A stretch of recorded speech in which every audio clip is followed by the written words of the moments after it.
Well, as this is loading, I will say hello to you all. My name is Alana Ron-Levy. I'm a senior consultant at Gallup, and I lead many of our complex qualitative and mixed methods studies, and we really wanted to welcome you all to our offices, and thank you for spending the time with us, I think, in a really interesting two-day setting.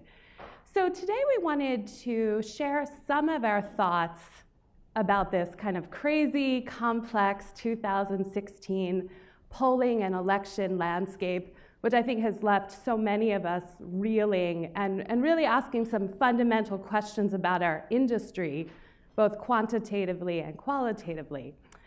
At the end of the presentation, we're really going to discuss what we think was the landscape for qualitative research in 2016, some thoughts about how that might change in the future.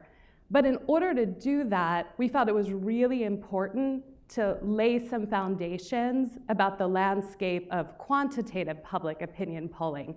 And that led us to invite my friend and colleague Stephanie Markin, who's our chief methodologist for our US public opinion polling here at Gallup, really overseeing the scientific rigor of our public opinion research in the United States. Clearly not the typical type of speaker at a qualitative conference, but we think it's really important to lay that foundation before we look at the qualitative elements. So with that, I'd like to introduce Stephanie. Thank you. So as Alana said, I am not your typical invitee, but I'm really excited you let me in to spend the last few days with you guys. I know everybody said how excited they are to be here. For me, I feel like that's especially true because I spend most of my time with quantitative researchers, which are lovely people as well, but I don't hear from qualitative researchers, maybe other than Alana, in terms of some of the challenges that they're experiencing. And I actually think there are more similarities than differences in those challenges. So when Nikki said yesterday, qualitative research really needs to defend itself, I actually think quantitative research really needs to defend itself. And in part that's because we've had some very public mishaps in terms of election polling. But in general, I think while we're in the same boat for different reasons, we are certainly on the journey together. So as Alana mentioned, we're going to be sharing some copyright standards, some basics about the 2016 presidential election, but I thought as a first step it'd be helpful to describe what I think are the quantitative challenges facing researchers today. And of course, at the risk of sounding dramatic, I call these the perils of election polling. So the first one is probably not surprising to most people in this room, and I think many of you are experiencing this as well, but of course declining response rates remain, I would say actually our foremost and most important challenge in quantitative research. So in a typical survey in the US, in a telephone study, or we're just calling randomly into people's households, interviewing anyone ages 18 and over in the household, we see about an 8 to 12% response rate, and that's a number that's fallen pretty consistently over the last 10 to 20 years, although it's mostly stabilized in the last few years. That's even for pollsters like Gallup, who are going to great lengths because we're insufferable and we call people 5 to 7 times in the course of 1 week. So if we call you, you should pick up because we'll call back. And obviously there are a lot of last minute shifts in presidential elections and in election environments in general. So I'm sure most of you know somebody who reported that they decided who they were voting for in the election booth, which is shocking to me. I don't know what they were doing the last 12 months, but good for them for voting. And obviously there are an increased number of election polls. Now most people think that's a good thing, right? More data is always a good thing. Yes and no. It actually makes the interpretation of data incredibly difficult, especially for the public. We see two numbers. They're both tracking things like the Affordable Care Act approval, and they're different, and we have no reason to understand why unless we dig into the methodology statement, which I write but nobody reads. Obviously, a lot of increased public scrutiny as well, right? So more people are following the pollsters today, which is a great problem to have, but we also know that they can be very critical in their review, and quite frankly, they lack a lot of the really important details to actually evaluate the quality of a poll. So things like sample size, what does a margin of error mean? What does a 95% confidence interval mean? So they seem very basic to us as researchers, but they're foreign concepts generally to the public, as they probably should be, because not everybody needs to know what those things are, otherwise I wouldn't have a job. So obviously all of these things lead to something of a perfect storm, right? So especially in a 2016 election where you have a reality TV star who tweets pretty consistently. Obviously this made state pollsters and just polling in general a very difficult business to be in. So for those of you who are big Real Clear Politics fans, this probably looks very familiar to you. I've outlined basically some of what I think are the most interesting states to review in a post-mortem sense after the 2016 election. And these are generally states that were a focus because either they had switched parties in previous elections or they were frankly just too close to call in the final week leading up to the election. So I have here the actual results for each of these states and then the Real Clear Politics pre-election average. So for example, in the case of North Carolina, the Real Clear Politics average leading up to the election was 46% Clinton, 47% Trump, generally too close to call. In reality, that state went to Trump, 46 to 50. Obviously, a lot of these states were a big focus. If you had read the New York Times and Washington Post, et cetera, a week after the election, you would think all pollsters should be put out of business. Yes and no, right? So in this list of states, you'll see that most states were actually within the margin of error in the final election outcome. It's just that they all happen to kind of go one direction. The real exception here is actually Wisconsin, which you'll see is much further off in its final estimate. But it's important to note that in Wisconsin, the last pre-election poll that was the main input to this Real Clear Politics election average was actually done 2 weeks prior to the election. So they missed the entirety of the week leading up to the election. And for those of you who are following the election, you know that there were a lot of developments in that last week that were particularly important to how people were deciding how they were going to vote. So I consider that in some ways an anomaly in this list. But in general, most people left the election wondering why were state pollsters so off? And I think there are probably a list of reasons of why they had difficulty kind of zeroing in on Trump's support. And the national average, it was a slightly different situation in terms of calculating the popular vote. So most pollsters in a national sense were actually dead on. Most of us, including Gallup, who did some research and development in this area but hadn't previously released this research prior to the election. In fact, this is the first time we've released it at all, so you're on the inside. We actually correctly calculated the popular vote and correctly gave it to Hillary Clinton. So nationally, most pollsters were right on. State polls had more challenges, and the question mark was why. And so at Gallup, we actually were polling about various issues throughout the election cycle. We have the Gallup Daily Poll, which is a poll of 500 US adults. We ask a series of questions. Do you approve or disapprove of the president? How much did you spend yesterday? Et cetera, et cetera. On that poll, we have the ability to add some questions topically. And so throughout the election, we ask things like favorability of candidates, who do you intend to vote for, et cetera. Most of those questions are binary, yes, no, approve, disapprove. We have closed-ended response categories very intentionally on the daily because it's a telephone survey. It makes qualitative research more difficult on the survey vehicle. But we have bad respondents. They often give qualitative context while giving me a quantitative response, making our poll very expensive. But it's very helpful at times like these because it allowed us to go back to our recordings and actually listen to what people reported qualitatively while they were giving us that quantitative answer. And our colleague Ben Ryan calls this the hidden qual, which I think is actually a great description of it. So I've highlighted here some of the questions that we asked in the months leading up to the election. This one was a staple for us. We asked, next, we'd like to get your overall opinion on some people in the news. As I read each name, please say if you have a favorable or unfavorable opinion of that person, or if you've never heard of them. How about, and then we listed each of the candidates that were running up until the election. In the final weeks, obviously, we only had Donald Trump and Hillary Clinton, and so I've included some outtakes here. And you can see that in the same response, so for example, on the left here, you have 2 people who gave Donald Trump a favorable opinion, and then on the right here, you have 2 people who gave Hillary Clinton a favorable opinion. You have very different qualitative reasons why, or qualitative sporadic mentions. And again, I wasn't asking for the qualitative reason, but they gave it anyways. So on the right here, as an example, you have for Hillary Clinton somebody reporting, I love her, whereas somebody else said, who gave her a favorable opinion, I'm up and down. To tell you the truth, both of them, I'm debating which one I'll even vote for. Similarly, when we asked vote intention, so we asked if the election were held today, who would you vote for? And we list each of the pairs of candidates. We saw very different answers across the two sets of candidates. So in the case, for example, of Donald Trump and Mike Pence, we had somebody who reported that they'd be voting for Donald Trump who said, I'd vote for Donald Trump and only Donald Trump. I would definitely not vote for Hillary Clinton, not even for dog catcher. And then you compare that on the right to somebody who said, unfortunately, I'm voting for him because I don't want it to be a landslide because both parties should get shook up real badly because nothing's getting accomplished. So you can see tremendous variation even within the single vote intention. And then finally, we ask throughout entirety of someone's presidential time? Do you approve or disapprove of the way ex-president is handling their job as president? So these are more recent attitudes and reactions. Somebody reported that they disapprove, oh please, I hate it, compared to someone who said, as far as the people he's appointed, yeah, I really don't think they're qualified to manage what they're supposed to be managing. So all of this is supposed to kind of underscore the fact that we have very conflicting qualitative reasons as to why somebody gives a quantitative response. And so I would be remiss to interpret how qualitative research should be used in the future as a non-qualitative researcher, so I'm going to give that hard job to Alana. But I do think it begs the question of how can we systematically integrate qualitative into quantitative data that's already being collected. So with that. Thanks, Stephanie.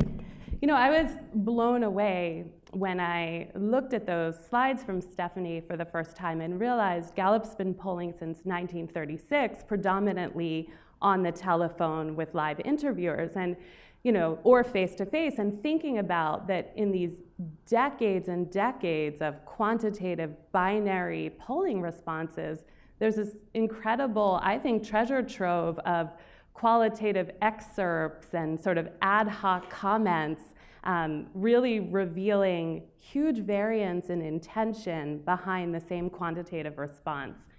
And I think we know that, right? As qualitative researchers, and we talked about that yesterday, we know that there's a bias out there that assumes that a binary, quantitative, numerical, fixed response type answer is somehow more rigorous or scientific or more revealing of the truth. But we also know, and I think that Stephanie's slides and our Gallup data just tremendously shows this to us again, that decisions about favorability, about how you're going to vote, about what you think about candidates, as well as all other types of decisions related to life and government and governance are just incredibly complex, they're multifaceted, they're emotional, and it just hit home again that two people, and then generalize that to our American population, two people could both choose favorable and have just such extraordinarily different emotions and sentiment behind that choice. It doesn't surprise me that people felt a little bit disappointed by polling predictions this election cycle, even though, as Stephanie showed, they're far more accurate than many are saying. But I think we can all say and see that there's a flatness and a two-dimensionality in understanding that incredible range of emotions undergirding and supporting voting decisions. So, of course, from a Gallup perspective, and I think from an American and global public policy perspective, we always believe in public opinion polling. We need to be able to generalize. We need to be able to represent longitudinal trends in the global and American populations. And in order to do that effectively, you do need fixed choice and binary responses. As we heard yesterday, we're not able to process thousands and thousands and millions of qualitative responses yet to generalize at a population level. But we also need to acknowledge that there's a depth that's lacking in understanding complex multidimensional topics. So let's talk about our perspectives on some of the qualitative research dynamics in 2016. So first of all, election qualitative research, like it or not, is often and typically associated with traditional focus groups. Focus groups in the 1940s and 1950s really developed to understand candidate messaging, how potential voters and Americans were responding to candidates. Doesn't mean that there aren't amazing other qualitative technologies and methods there to understand voting sentiment, but there's a strong association between focus groups and election behavior, and we've learned so much from them over the years. But let's think a little bit about 2016. There was a big emphasis on televised focus groups, typically in reaction to debates. And something that many of us noticed is that this qualitative methodology was often reported on, if you would go to the Drudge Report and Twitter and all kinds of other places, and by pundits, this qualitative methodology, the focus was often on the quantitative outcome. So this is an example, who won tonight's debate in this focus group in Ohio, 14 say Clinton, 10 say Trump, and a lot of people would say, well, who really cares? That's 24 people. I'm just going to rely on polls. It's a much larger sample size. Why are they making such a big deal about what 24 people said? And these are real quotes from both Pennsylvania and Ohio on some of these televised focus groups. Again, trying to kind of create an archetype of a segment of the population with a very, very, very small sample size. And I think that there was a backlash as people became savvier and savvier, were voraciously consuming news about this election.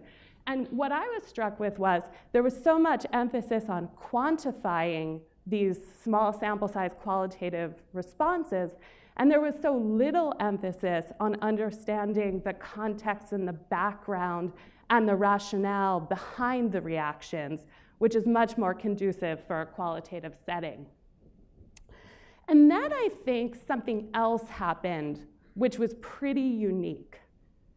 So I don't know if you remember, but in October 2016, it was one of the first big visibility releases of hacked emails by WikiLeaks. And of course, this became very important over the election cycle towards the end. But in this release, there was a quote unquote reveal of the fact that the Clinton campaign had spent at least $2 million on candidate research, largely on focus groups. And in some of the subsequent debates and some of the subsequent campaign rhetoric, this was utilized by the Trump campaign and others as a sign of sort of inauthenticity of the Clinton campaign and this need to rely on this qualitative candidate research in order to sort of artificially hone a message.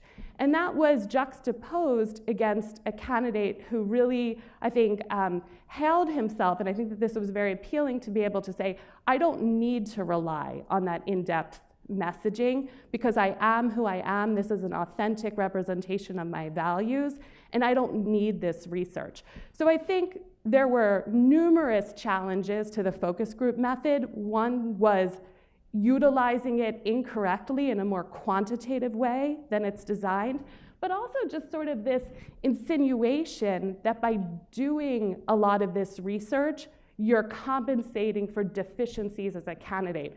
And obviously focus groups had always been used for candidate messaging and candidate researching, and we heard that from the very interesting French election presentation yesterday. But we also were able to learn things about the American electorate through that research for many years. So it served dual purposes. And I think as it got more and more discredited this time around, we lost some sense of that really deep qualitative insights telling us what was happening with the American electorate. So just to summarize, I think there were multiple challenges to the profile of qualitative research. We talked about media generalization of small-scale qualitative samples. We talked about the criticism of Hillary Clinton for over-reliance on voter research. And as Stephanie mentioned, at the same time, because we had more pollsters and low-quality pollsters, Stephanie didn't say that, but I'll say that, low-quality pollsters, where barriers to entry were lower, entering the market, there was just more data out there to allow for an emphasis on prediction over understanding, and it was really hard to differentiate between high quality and low quality. And I think it contributed to this ethos of a sort of an obsessional lens of who's gonna win, and less of a focus on why are these the candidates in 2016? What was the context that allowed these candidates to emerge? And here's an example of some of, I think, the really important types of research questions that really underpin understanding dynamics of voters and election behavior. And this is just a short list. I'm sure you can all come up with many more questions and maybe better questions, but questions like, why are anti-establishment views so strong? And if you voted Democrat for the last 20 years, why are you today thinking about making a shift? How does that feel to you? Was that a hard decision? Was it an easy decision? Who was influencing you that way? What are you hoping for from your next president? Where did you see the deficiencies before? What do you think were the main successes? So I think you can see that these kinds of questions are really difficult to answer in point of time, one point of time, sort of short quantitative or qualitative snippets. They really require longitudinal, naturalistic data collection, I think. That can be through traditional ethnography, traditional in-depth interviews and focus groups. It can be through new technologies, and I know that there's an interesting Trump diary study that D-Scout did, which does look at longer points of time and reactions. But I think that we focus so much on that short point of time prediction, both quantitatively and qualitatively, we lost that hope for in-depth exploration, and it's difficult to get that funded, and that's a reality because it's sort of abstract and sociological and public policy oriented, and there's not a natural kind of conduit for funding of who's going to sort of fund these very big picture questions shaping our country. So a couple parting thoughts. And I think, again, it just reinforces things that our industry knows, but behind quantitative responses are an extraordinarily broad range of human emotions and opinions. So every time you interpret a poll and you look at a poll, you should remember that just because 10 people picked the same fixed response, it really doesn't mean that they feel and they see and experience the world in the same way. Terms like favorability, terms like appeal, whatever term it is, it's still subjective. It's still linguistic and subjective language that different people are interpreting differently.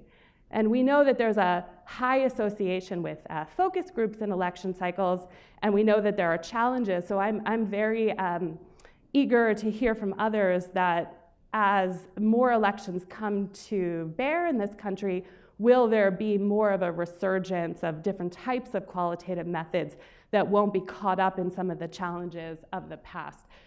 The last thing, though, I would like to say, and maybe this is a more optimistic note, is that I think after this election, there was just this enormous urge for understanding, and I think that this will continue for the next 2 years at least.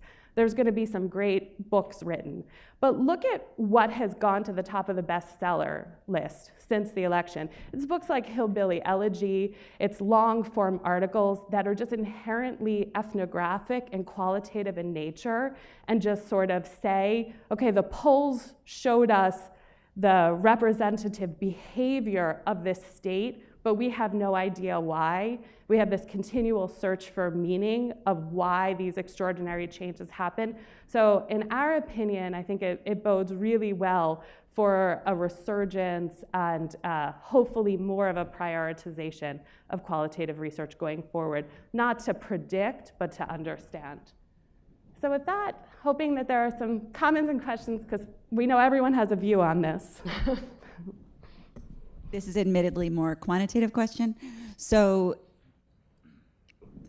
trying not to sound political here. Okay, go for it. It's a safe space. So there was some feeling that the polls showing that Clinton was so far ahead was driving inertia among those who weren't going out to vote because they were sitting back thinking she's got it.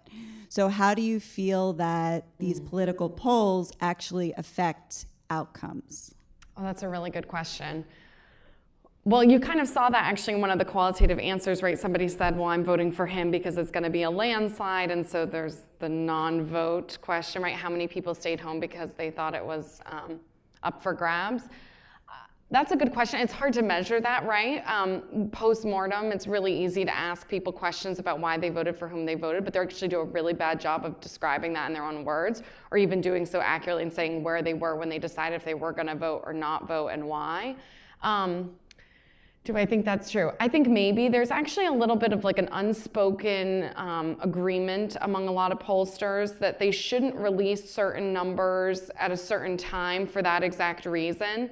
A little bit of that has gone by the wayside now that there are so many pollsters that are out and producing a number. I think that that would be a nice agreement to go back to.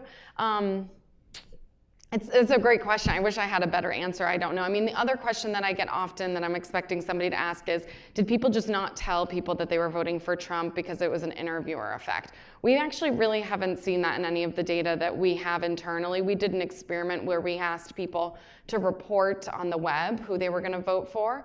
We controlled the sample source, so we used our own Gallup panel sample, which is a representative panel of all US adults. We assigned half of people to the web treatment, half of people to a phone interviewer, and we actually didn't see that effect. So that is one kind of interesting thing that I'm typically asked, but I think you bring up a good point. It's a great question. I'm not sure I have a great answer. I wish I did. You should keep asking. Somebody else is going to have a better answer than I will. I was just curious what you thought of the LA Times USC poll, which used a completely different methodology, using a panel, which if you get wrong up front, you're done. But it did do a much better job, it seems like, tracking the ebbs and flows of the election. So I was just curious. Yeah, that's a good question. I would say no two panels are created equally, right? So I think there's some really amazing, extraordinary panels out there that are doing a great job of accounting for some of the bias associated with panels that's inherent, that's difficult to actually account for. You can weight the one person that is age 18 to 25 however you want, but if that 18 to 25-year-old isn't representative of all 18 to 25-year-olds that are going to vote, it's not very helpful. So I think some polls do a much better job of identifying those inherent characteristics of that 18 to 25-year-old that you should be accounting for in others. I will say that some non-probability polls were really accurate. Some were incredibly inaccurate. We actually, in the same experiment I'm discussing, where we looked at Gallup panel respondents, that we compared them actually to an opt-in panel source. And had we used that opt-in panel source, we would have seriously overestimated Clinton's vote share by quite a margin, actually, and we'll be releasing those data at APOR this year. So I would say that it depends. I actually think that they did a great job. I think it's a little bit of luck sometimes, but I do think that they had a more systematic kind of underlying approach to actually weighting people and accounting for some of the biases with panels. But I think panels are a long way from being kind of the end-all be-all. I think we've all assumed we can jump basically from phone to panel, but there might be something in between. Even though people have internet access, a lot of people don't use their email address. We actually have panelists who are our web respondents who report that they want to answer surveys via web but don't have an email account at all. And so we're kind of challenged to figure out how we can get them a link to complete their survey online, despite the fact that they actually don't have an email address for us to send an invitation to. So all that to say, I think the web panel could be a good option for some, but not all yet. Hi. So I have a kind of a broader question.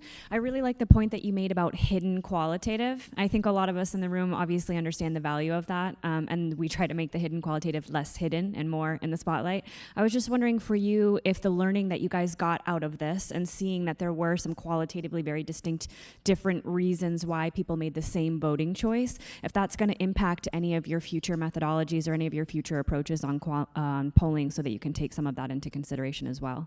Yeah, that's a good question. Do you want to start? Do you want me to? I'll be perfectly honest. It's a great question. I don't think we really ever thought about it systematically until we put this presentation together last week. So I think we were both pretty blown away by it. I mean, of course, Stephanie knows that because a big part of her job is overseeing the quality assurance, and so she frequently listens to interviews. But I think that it's always just been this kind of side effect on a lot of levels where we're really focusing on, okay, are interviewers recording the right quantitative answer? If anyone has ideas and would like to tell us today, we'd love to hear them. But I think we were both inspired to say, yeah, this is probably something really special, unique to Gallup, that we should think about seriously. Yeah, and I would just add that I think in the last 12 months, we have added more qualitative open-ended questions to the daily. A lot of it's been in service of understanding kind of the strength of response, and then also mapping that to social media data. We've been looking at Twitter data and others to try and understand how we can kind of integrate non-probability and probabilistically drawn data. We don't really have a great solution, though, if I'm being totally honest, so it's a great question. Flick it up when I talk. Oh, there it is. So this just goes back to publicity, and I think about how much negative press polling got right after the election in those quantitative ways, and I'm thinking how brilliant it would be to get press for your qualitative insights. Is there a way you can make that happen? Because it would be a win-win for empathy for either side of the equation right now, and also for the industry that could benefit from a qualitative respect in light of all the bad press. I think your question is just another encouragement that we need to do something serious about this and really think about both, how can we, I think we have to methodologically establish sort of what does it mean. Of course, we have to balance sort of casting doubt on the validity of quantitative responses while demonstrating the range of emotion behind it.